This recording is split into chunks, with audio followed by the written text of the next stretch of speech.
ರಾಜ್ಯದ ಜನರಿಗೆ ಸರ್ಕಾರದಿಂದ ಶಾಕ್ ಮೇಲೆ ಶಾಕ್. ಜನರಿಗೆ ಇಂಧನ ಸಚಿವ ಕೆಜೆ ಜಾರ್ಜ್ ಕರೆಂಟ್ ಶಾಕ್.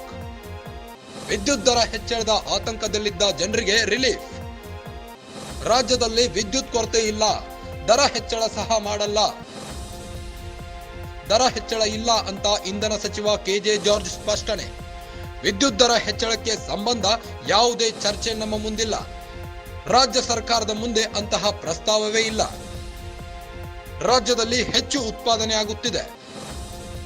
ನಮ್ಮ ರಾಜ್ಯಕ್ಕೆ ವಿದ್ಯುತ್ ಬಳಕೆ ಮಾಡಿ ಮಾರಾಟ ಮಾಡುವಷ್ಟು ಉತ್ಪಾದನೆ, ಬೇರೆ ರಾಜ್ಯಗಳಿಗೂ ಮಾರಾಟ ಮಾಡುವಷ್ಟು ವಿದ್ಯುತ್ ಉತ್ಪಾದನೆ ಆಗ್ತಿದೆ. ಬಳ್ಳಾರಿಯಲ್ಲಿ ಇಂಧನ ಸಚಿವ ಕೆಜೆ ಜಾರ್ಜ್ ಹೇಳಿಕೆ. ಬಳ್ಳಾರಿಯಲ್ಲಿ ಇಂಧನ ಸಚಿವ ಕೆಜೆ ಜಾರ್ಜ್ ಹೇಳಿಕೆಯೊಂದನ್ನು ನೀಡಿದ್ದಾರೆ.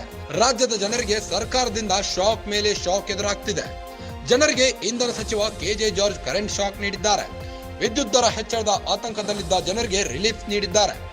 ರಾಜ್ಯದಲ್ಲಿ ವಿದ್ಯುತ್ ಕೊರತೆ ಇಲ್ಲ, ದರ ಹೆಚ್ಚಳ ಸಹ ಮಾಡಲ್ಲ. ದರ ಹೆಚ್ಚಳ ಇಲ್ಲ ಅಂತ ಇಂಧನ ಸಚಿವ ಕೆಜೆ ಜಾರ್ಜ್ ಸ್ಪಷ್ಟನೆ ನೀಡಿದ್ದಾರೆ. ವಿದ್ಯುತ್ ದರ ಹೆಚ್ಚಳಕ್ಕೆ ಸಂಬಂಧ ಯಾವುದೇ ಚರ್ಚೆ ನಮ್ಮ ಮುಂದಿಲ್ಲ. ರಾಜ್ಯ ಸರ್ಕಾರದ ಮುಂದೆ ಅಂತಹ ಪ್ರಸ್ತಾವವೇ ಇಲ್ಲ. ರಾಜ್ಯದಲ್ಲಿ ಹೆಚ್ಚು ಕರೆಂಟ್ ಉತ್ಪಾದನೆ ಆಗುತ್ತಿದೆ. ನಮ್ಮ ರಾಜ್ಯಕ್ಕೆ ಕರೆಂಟ್ ಬಳಕೆ ಮಾಡಿ ಮಾರಾಟ ಮಾಡುವಷ್ಟು ಉತ್ಪಾದನೆ ಇದೆ.